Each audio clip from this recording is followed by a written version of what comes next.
of a song.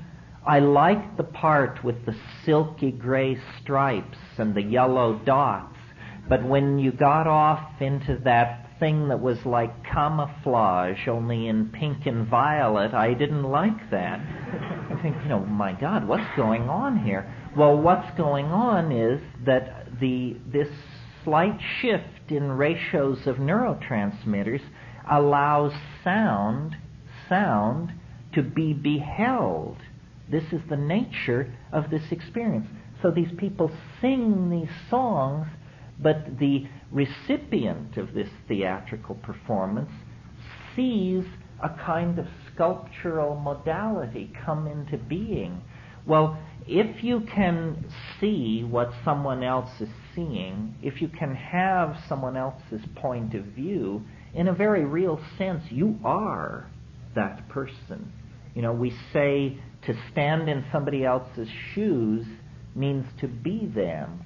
So a naive person, or at least I thought, in thinking about telepathy before I went to the Amazon, that telepathy would be hearing somebody else think. That's not what telepathy is. Telepathy is seeing what somebody else means. And this is very, very close to the surface in us. It's no strain for me to imagine, knowing what's in ayahuasca and what's in the human brain, to see human brain chemistry as essentially poised just a 1 or 2 gene mutation away from a shift in brain chemistry that would cause language to become visible. There's this tradition of a magical lost language of perfect poetry.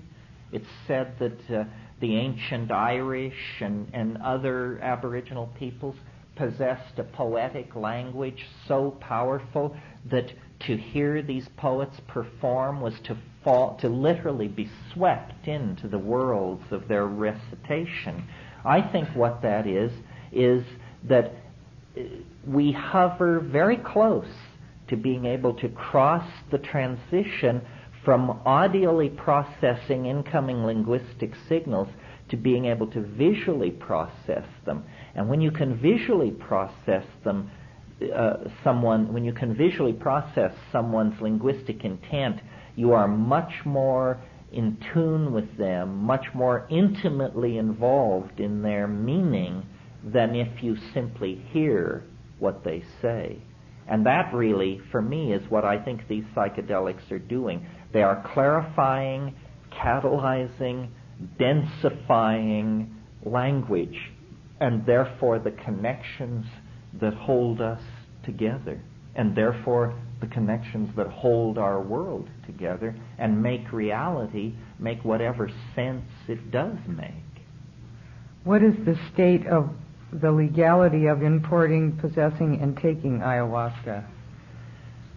It's in a limbo.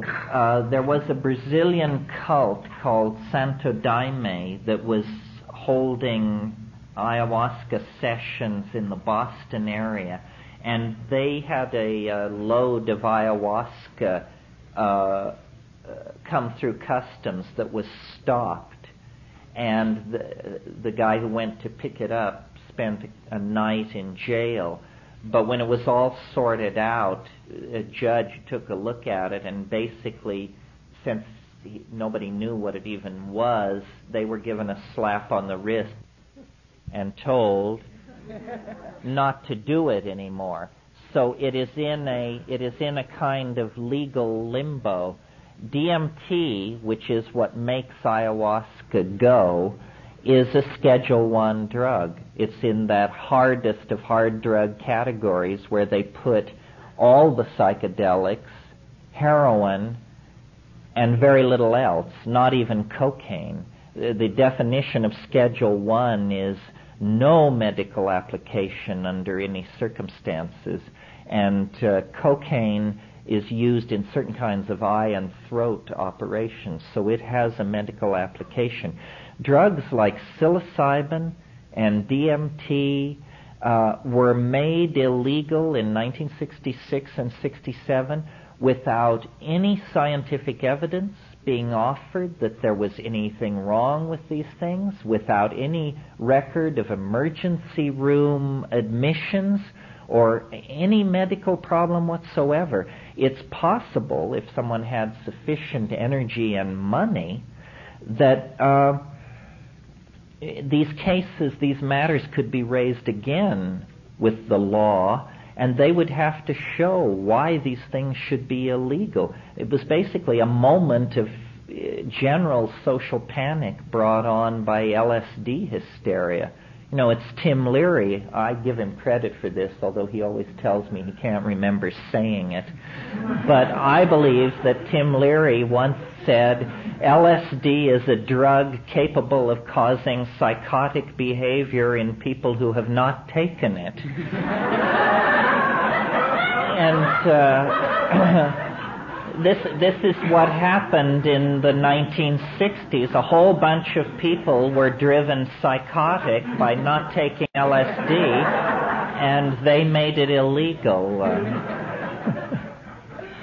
How do we translate these ideas politically? I'm active with the Green Party. How do we change people's minds? Give them a Terence tape. How do we translate these things politically? Well, one way is by coming out of the closet. I mean, if you look around you, we look pretty much like everybody else walking around on the street. We've self-selected to be here tonight because of our interests in this subject. But in the same way that black people had to get their act together, gay people had to get... You get no respect in this society unless you stand up for what you believe in. And too many of us have been hounded into silence and paranoia on this psychedelic issue. I mean, the just say no mentality and the oh, how could you approach to people who take psychedelics. I think we have to be a little more strident, a little more visible, and then paradoxically, we have to deepen our own commitment to these things by striving for ever more heroic doses, ever deeper penetration into the mystery. So that will both strengthen our social core and then our willingness to be forthright about what we stand for and believe in will bring other people into this.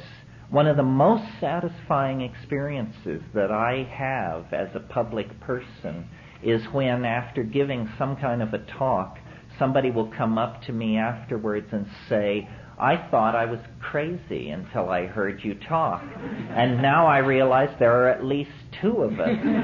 Well, there are hundreds of us, thousands of us. The realities that we are talking about are real. It ain't pathology, it ain't hallucination or delusion or social irresponsibility or all this other malarkey. It's the lost continent, the lost other half of the human mind. And as long as we ignore it, pretend it doesn't exist, or are somehow cowed into keeping shut up about it, then we are infantile. We accept a kind of big brother umbrella over our reality. We should be as free to discuss this, talk about it, and work it out among our friends and significant other as we do our sexuality or our investment portfolios or our vacation plans. It's just part of being a human being. And many of you, I'm sure, have heard me say, to go from birth to the grave without having a psychedelic experience is, to me, as creepy a notion as to go from birth to the grave without ever having a sexual experience. It means you led a life of self-chosen infantilism and ignorance. And that's not what life is for. Life is some kind of moment suspended between eternities in which you may have a real opportunity to get your shit together and figure out what's going on. But if you run around saying, not that experience, and God forbid that experience, and I don't want to go there, well, then they'll just plant you and lower your box, and you'll be another person who never quite